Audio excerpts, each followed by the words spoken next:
We need to get the right people involved. trusting that voice, that kind of leads us right That's into right. the next chapter of your book. You call it trust currencies. That's right. And there's not Yeah. just one currency. It's just like Earth, man.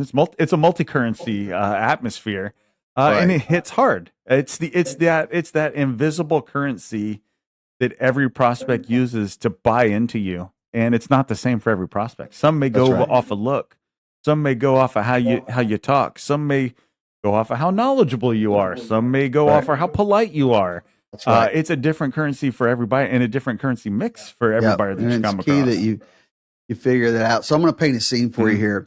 So I met with a client at a retirement seminar, and she asked no questions, but she watched everything I did. And so I followed it up with a handwritten thank you note.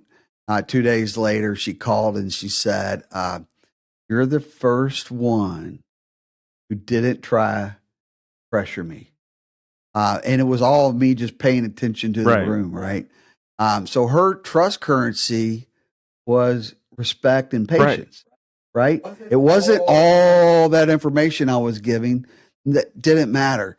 It's the fact that I saw something from her and I'm like, all right, I'm just going to write a simple, I didn't do it with everyone, but that I'm just like, maybe I'll connect with her there. I mean, trust currencies, they're like fingerprints. Really, That's right. I mean, it's different for everyone. Some people, all they want's numbers. Some people, they don't care about the numbers. They just want to have a good chemistry with you. They want to find out, what do you like to eat when it's cold outside? And chili, me too. Just got the sale. Right out of that. You connected right just there. chemistry was their currency. That's right. Trust builds when people feel seen, heard, and remembered. So you got to figure out how you can pay them that courtesy. What currency are they using? And you start dishing it out. Don't be shy. Just keep dishing it out. And with respect and patience, that's the easiest one. I just leave you alone. You come right to me. Exactly. For some, trust means competence. Show me. They want to see your resume. And I've had advisors out there, and they'll have behind their name like 4 or 5 designations.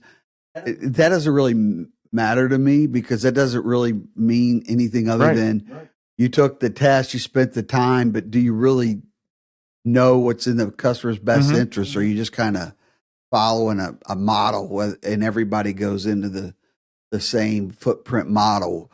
For others, it's consistency. Do you follow up when you say you're going to? And that's a big thing for me. If you tell me you're going to call me on Friday at 10, whether I've written it down or not, it may be Wednesday week, and I'm like, you know what? I thought somebody was supposed to call me on Friday, and maybe I don't remember who it was, and then they call me 2 weeks later. Hey, just checking in, which I hate. That's I've already lost because I'm like, they're not going to.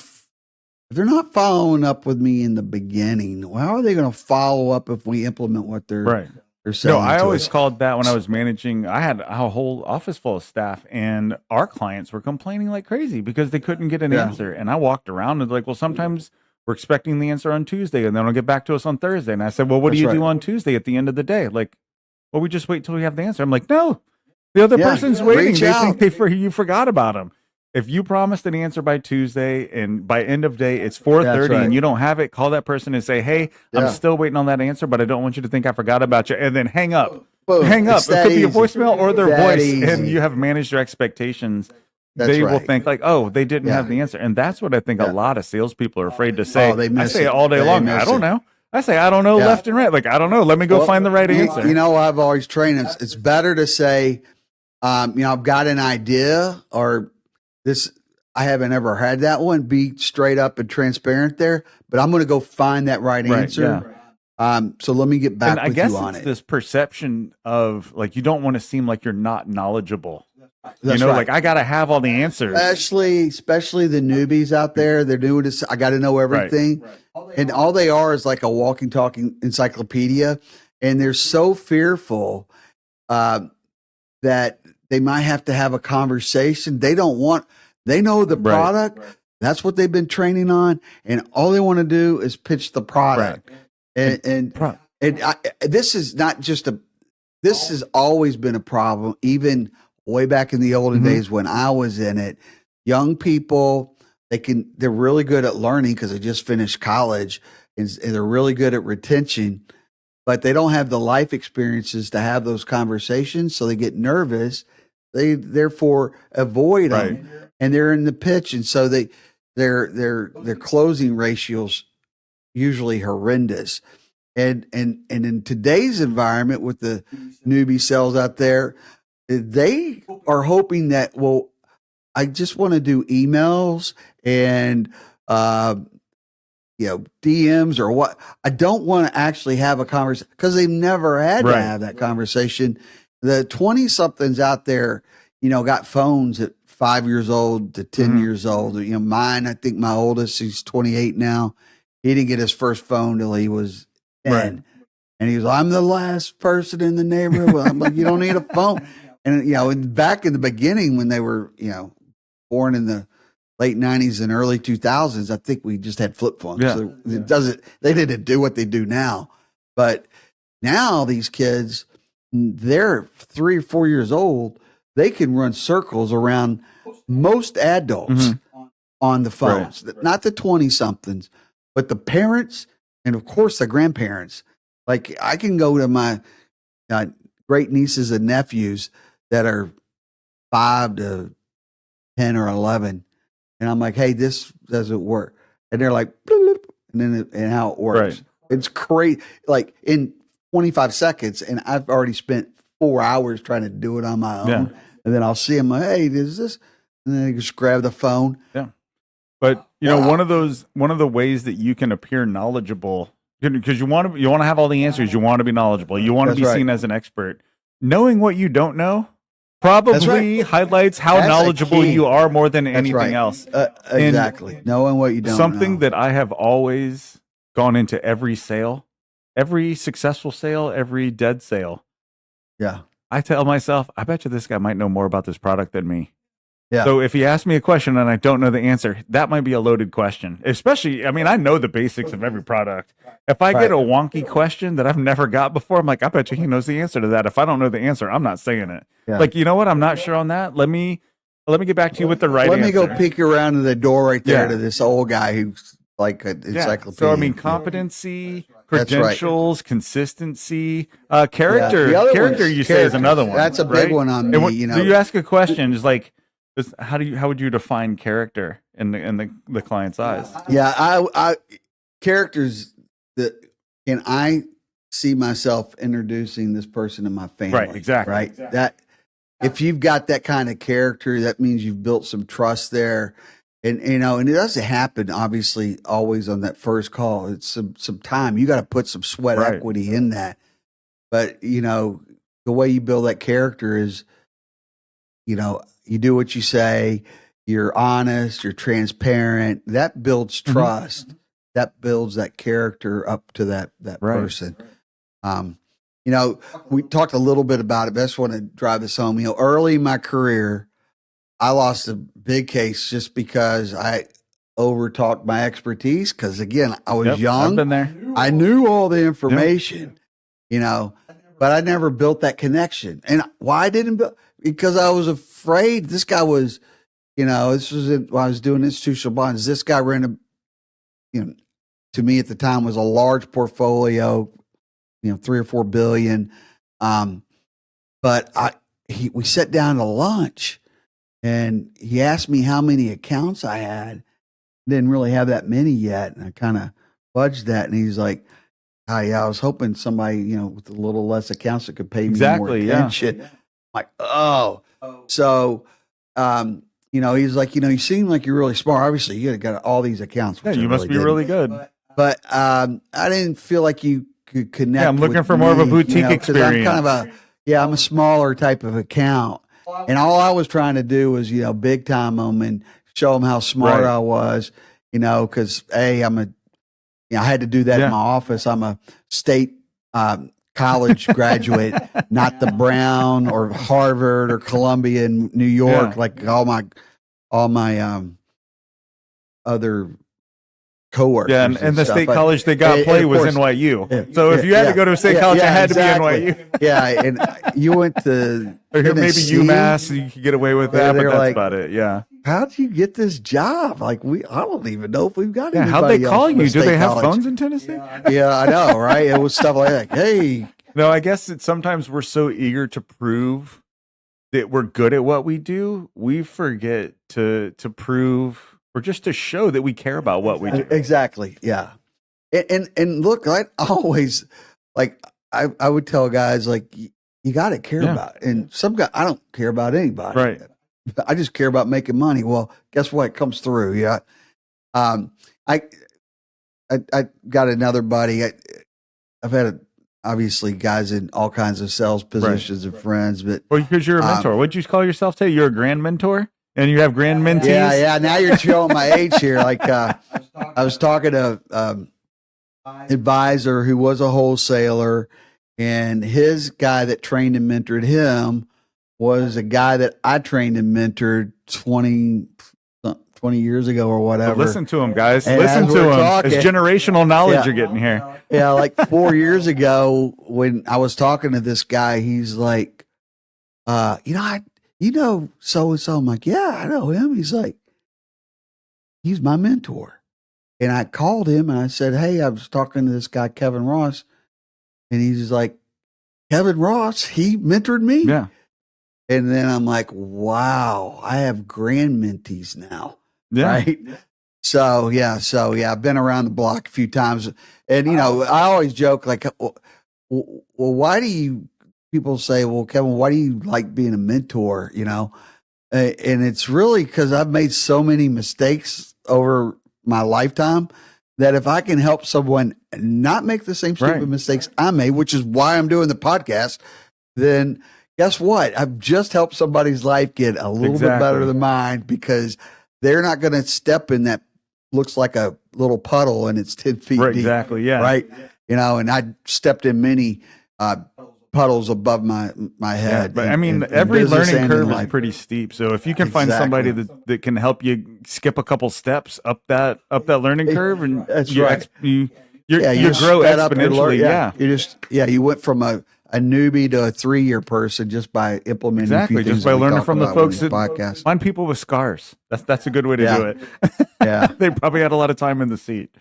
Yeah, I had another close friend. He was really good, and he was in software sales, and he closed this big deal. At the time, I think it was his biggest deal he ever closed, and this was back when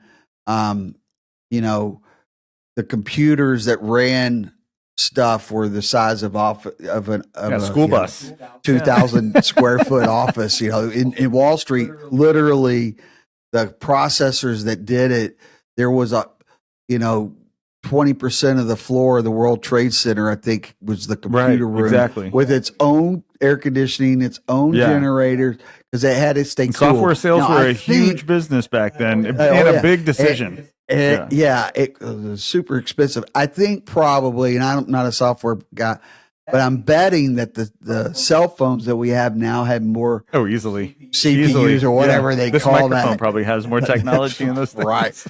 But somehow or another, we were state of the art there in Wall Street back in the late 80s, early 90s. So, but anyway, he had this big demo, and it wasn't because his demo and his slide presentation, and by the way, PowerPoints were like a new, brand new that was thing, like right? seeing a hologram. Yeah, exactly. Whoa. Look at the colors, and then you could make them move around. Play sound effects. So old school, right? But it wasn't because it was because he remembered that the CEO had a daughter that played travel baseball, and he was very passionate about it. Probably because he was spending a lot of money for her to be on the travel softball team. But he brought it up on the follow-up call, right? And that CEO told him this, which is what my buddy shared with me, that, he says, everyone's treated me like a lead. They're just doing their pitch count, their pitch presentation.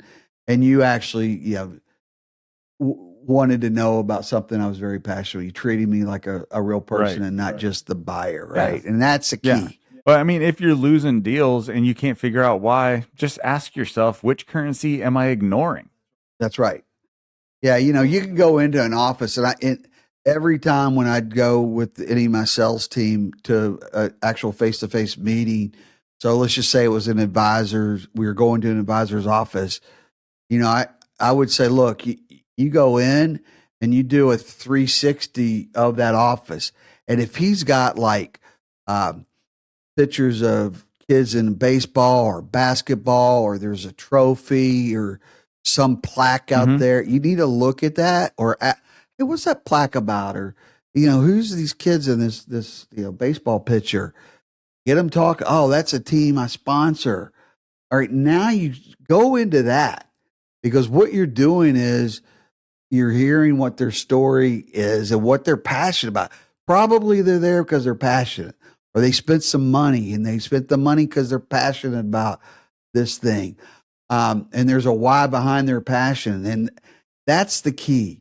Like, I had this guy, he was our number one sales guy. He was right in, pitch, pitch, pitch. And I told him, I'm like, dude, I know you're number one right now, but you've got all these other people that are doing what I'm saying. They're going to catch up. And they're having the conversations. You're having the pitch. And at some point, we won't have the best product on the street. And if you don't have a relationship other than you can pitch a product and the product, you're going to lose these people. Yeah. And so, what happened 3 years later, he's out of the business, and he was the number one. Everybody just kind of, I could tell. I watched the numbers. I'm a numbers guy. I'm like, and I would point out, look, this guy is up 20% in his territory. You're 4%. Next year, he's going to be there. And I'm looking at him, and he couldn't get it through his head. If all you're going to do is pitch, you better have a really quick one, because you're going to have to do it a lot more often than your competitors, because you're going to have to make up your numbers in volume, because you're not going to make it up in efficiency. That's right, because the guy behind you that's going to come in and pitch a similar product that may or may not be as good as yours. Who's going to take 3 times longer? If he's coming in and he asks those questions and he builds that bridge, over that sales wall, he's going to get the sell. Yeah. And if there's any opportunity for, they look pretty similar, that other guy's going to get the sell. You're not going to get it because you're just the pitch guy. Yeah. Pitching, like baseball. Yeah. Who do you want to play with? If somebody rings your doorbell, you got 2 guys ring your doorbell. One of them says, "Hey, Kevin, you want to go out and play catch?" The other guy comes and rings the doorbell and says, "Hey, you want to stand outside while I throw baseballs at you for 10 minutes? What That's are you right. going to? I'd rather go play catch." It's the same thing. That's right. But all you're doing is pitching at me. I don't want to do it. Oh, I get to participate? Heck yeah, let's go do it. And that's a good way to kind of think about it. Your sales pitch shouldn't be a pitch. It should be playing catch. A conversation. It should be a conversation. It's a conversation. Exactly right. Yeah, and if your guy's into baseball, write it down. Use a baseball reference every time you leave a voicemail. Yeah. I would always say, look, man, there's nothing wrong with having a pad and paper. You're sitting in front of that person and you get them talking and you're writing something down. And if something doesn't make sense or you want to write it down, let them finish. Don't talk over them, and then bring it back up. It shows that you're listening, right? And that you care. Don't do it right away. Oh, you play baseball? No, just write baseball. And then 5 minutes later, bring it up. Or, after he's done talking about whatever else he's talking about, give that person the floor. Yeah. What somebody says, "Hey, you know what? Blah, blah, blah, blah, blah. My son just graduated basic training, right? Military." And don't mention it. Exactly. And then 5 minutes later, you go, "Hey, you said earlier that it was your son is in the military. Yeah. What branch did he graduate from?" Branch? That's right. Then write Navy if it's the Navy. Yeah. Then, you know what? That must bring you a lot of pride, but maybe also a little bit of worry. Has that shaped your retirement plans in any way? Has that adjusted them? Are you still on track? Have you thought about it yet? And then they're going to be, It shows that you're paying attention and that you're actually listening, right? And that's the key that I always try to drive home. What if you're like a medical rep? I was at an office today talking to one of the nurses, and it was just interesting. I was giving my perspective of friends of mine that have been in medical cells and the doctors, and they're kind of godlike. Yeah, the God complex, they say. Yeah, exactly. But if you're talking to those guys with the God complex, and they're the head of the OR, for example, a good way to kind of penetrate that God complex is, say something like, you've been in this OR for 15 years. What's changed most in how surgeons expect support from reps like me? So now you get him talking, right? That's not manipulation. It's memory, and that memory builds trust. So now you've taken him down this path. You've said, go back 15 years and look at the map to where we are today. Take me through that. Let me know where it's changed. What that does, and what it tells that buyer of the OR in this instance is, okay, this guy wants to know, like, it's not about it's about the service behind the cell, right? That's a key. And that never gets to set out usually out front. But if you frame a question like that, it really gives you an insight, and that's what I always talk to you about. Look, ask the question. Where you want this person. You want him back here. You got to ask the question. Yeah. How do we get him there? How do you get him talking? If I got to move this guy from here to there and it's a mile that way, I'm going to move him a quarter inch at a time because he's not even going to notice it. If I try to pick him up and run with him for a mile, like, what's this guy doing to me? He's going to get very uncomfortable. Right. I got to go. And some of this, we're telling you, write this down and then mention it later. It sounds like a trick, like you're manipulating your prospect. It's not. It's a tip on how to connect with them. Because there are people, believe it or not, you tell me all the time, I'm a natural. I'm just naturally want to connect. I'm naturally curious. Yeah. And I have a little bit of ADD, maybe a lot of it. What were we talking about? They'll say something like, oh no, blah, blah, blah. My wife's going out to get sausage, and I'll just write sausage. I'll be like, what the heck are they doing with sausage? It's eating away at my brain. Why did you bring up sausage? We're talking about retirement plans. Then like, hey, what are you going sausage shopping for? About 2 or 3 minutes later, because I can't contain myself. And the guy remembers. All of a sudden, the guy and you find out that he loves smoking. Loves smoking meat. Well, guess what? I love with my first guy. Now we got a connection. Yeah, with my first guy, he was buying sausage because they're making his family's famous gumbo. I'm like, my family's from Louisiana. I got a gumbo recipe. And now you got. I got a gumbo guy, and I put gumbo guy on his CRM, and I know. And I'm like, hey, have you made that gumbo? And that's the message, You got a connection there. You got it. You built some trust there. Yeah, and that's not manipulation. It's a tip. That's how you connect. And some people are better at it than others. You're just naturally curious about them. And if you're finding yourself without that natural curiosity about your prospect, use these tips. Eventually, you'll train yourself to look beyond the sale and look at the person making that decision. Yep. So chapter 4, that's where it gets tactical, and it hit home for me. You call it the language of certainty. So Kevin, how do you sound certain without sounding arrogant? It's a fine line. I mean, it might be an invisible line, like the perfect temperature in a house. I mean, where is that line where certainty does not cross over into arrogance? Yeah. Well, I can tell you that the perfect temperature in a house is different now that I've been in Florida for however long, 15 years. It's higher than what it was when I first got here, when I had everything at 67 degrees, because I was like, this is the hottest place I've ever been on earth. And I grew up in the South, but Palm Beach, Florida, it's a different hot heat. And humid every day. It's not as hot temperature wise, but it's humid all the time. And your body has to adapt to it. And now it's like went in yesterday at my house. I'm like, it is chilly. The thermostat was set on 73. I raised it to 74. I'm like, I don't know if this is because I'm old or because I just been here so long. Yeah. So anyway, I think you speak from proof, not pressure. People don't buy when they understand you. They buy when they feel you understand them. Right. And your language plays a huge role in that. There's a difference between saying, I think this could work versus here's what I recommend and here's why it works consistently. Right. So, I mean, certainty doesn't mean arrogance. It just means you speak with clarity, direction, and confidence. That's right. I like to say that you can't sell safety if you sound shaky. Exactly. Yeah. I mean, if you're going to be making a recommendation to a client, you better make sure they feel like you know them. Because if you just walk up to me on the street and I've never seen you before in your life and you're like, you should be eating blackberry jelly and your peanut butter and jelly sandwiches, and you walked up like, how's the guy going to tell me how to have jelly? He doesn't even know me.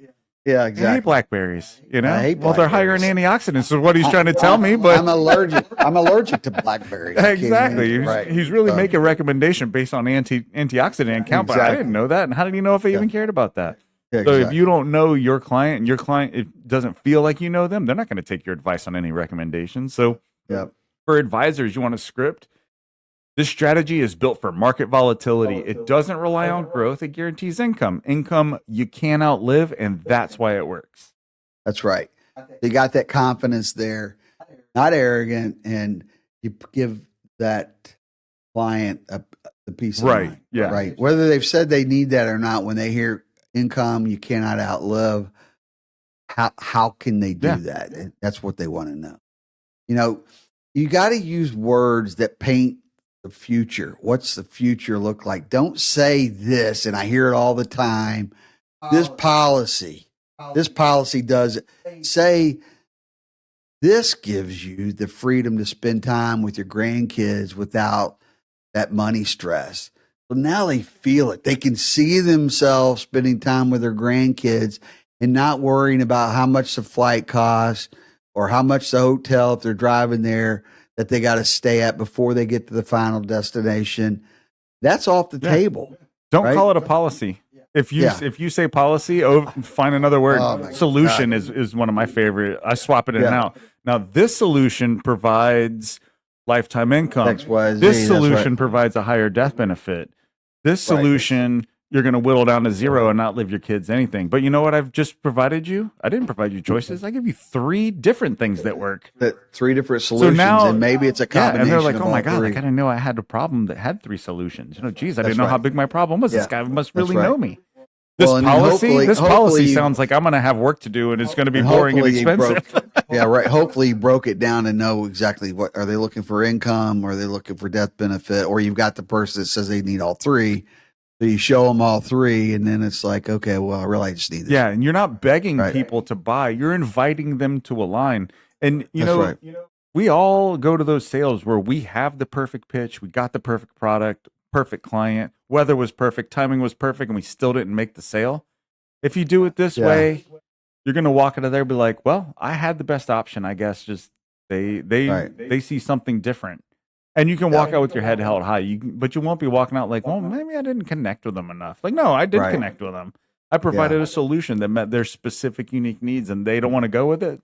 They had that choice. I did my best. And you can hang your hat on it, and then you say, well, what did I learn? I learned that Steve likes baseball, and he never misses spring training. He spends the whole spring training down in Florida. That's I'm going right. to call him next spring training before opening day and say, hey, you know what? I hope you enjoy spring training next year. I bet you his advisor isn't doing that. When you go on there, like, or if you're by it like we are, hey, I'm going to be down in Tampa on this why don't week. we Why don't go- we meet up why for don't a we get game? together? Exactly. Because I bet you his advisor that he went with isn't doing that. No, typically no.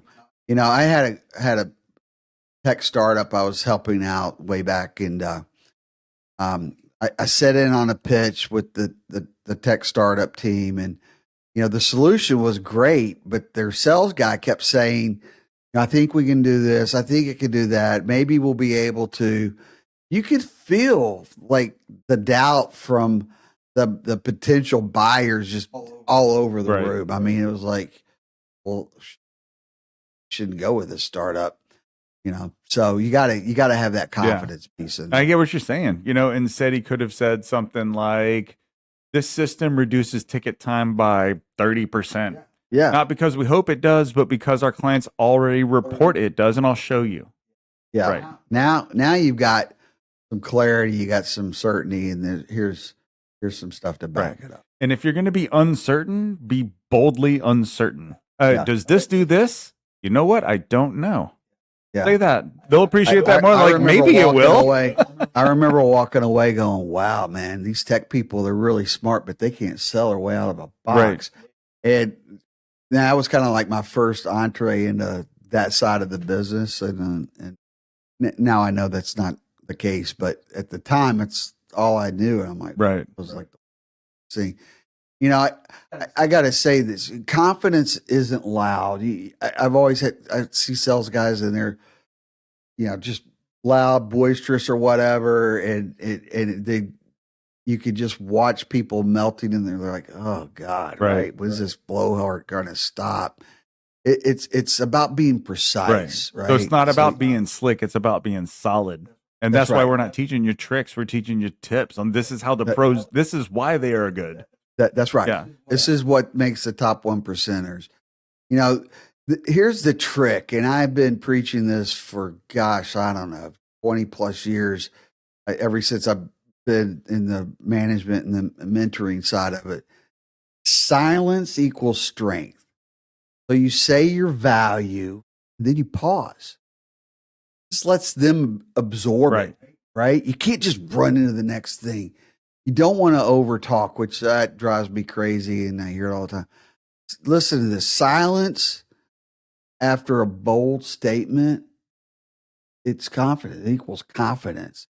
Salespeople who ramble, listen to me, salespeople who ramble usually don't believe their own pitch. Right. So they're nervous, they're not confident, and then they just start rambling on the back end. It's like, yeah, if you overtalk, you oversell. I'm probably one of the most notorious oversellers of all time. I had a job selling insurance over the phone, and my team leader came over to me and he said, God, you got $1 million mouth. I was just listening to your call. I was like, I know, but I didn't sell him. He goes, that's because you're talking to $100 ears.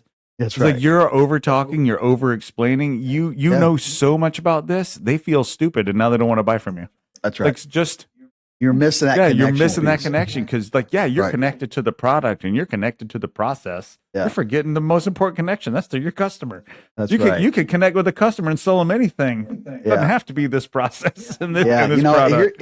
Here's a key, and anybody that has ever worked for me knows this, and they're probably like, I know what he's going to say.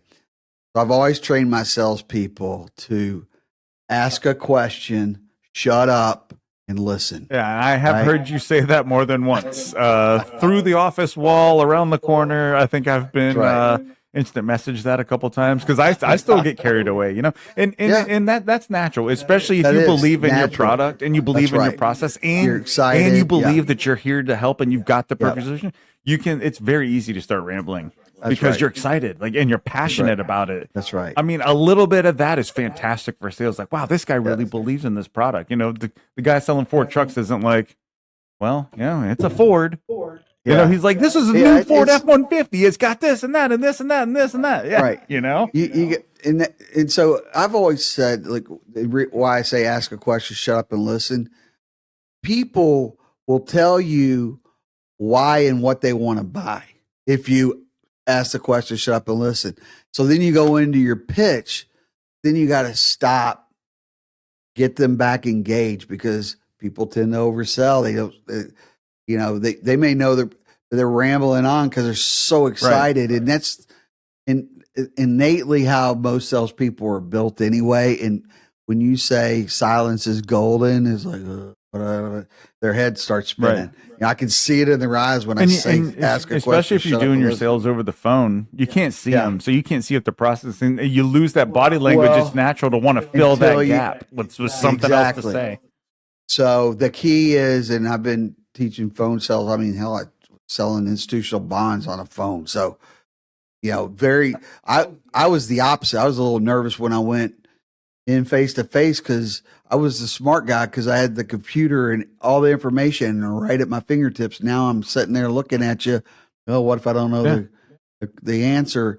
But here's the thing I can tell you. If you're on phone sales, if you ask the question, shut up and listen, get them talking, you can tell when you've got buy-in and when they Right. don't, when you do this long enough, if you're You got to pay listening. attention. Yeah. And most guys, and I get called all the time, they're pitching. They haven't even qualified me yet. Right. They're Yep. just in pitch mode. I'm They're like, just trying to get to the end of their script and move on to the next I don't number. even know what the word Yeah. you're saying to me is. So, so those are things you've got to do.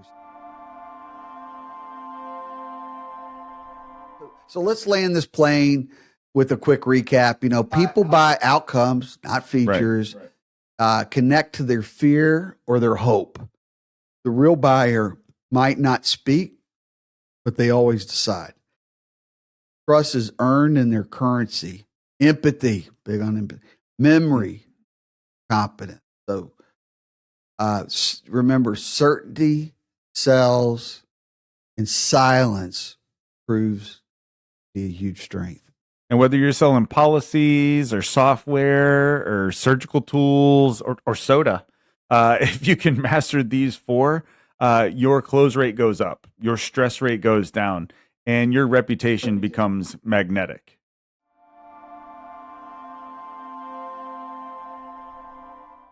Yeah. So look, if you want to go deeper, you go get the full book, the Customer Intelligence Guide, and we'll show you how to sell with empathy, psychology, and certainty. And if you're an advisor who's tired of being ghosted or grinding, book a strategy call at advisorrescue.net and let's build a smarter way to grow.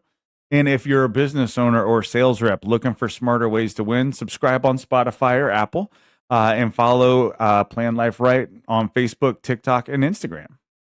Yeah, because listen, sales isn't about pressure, it's about precision. So until next time, plan your life right.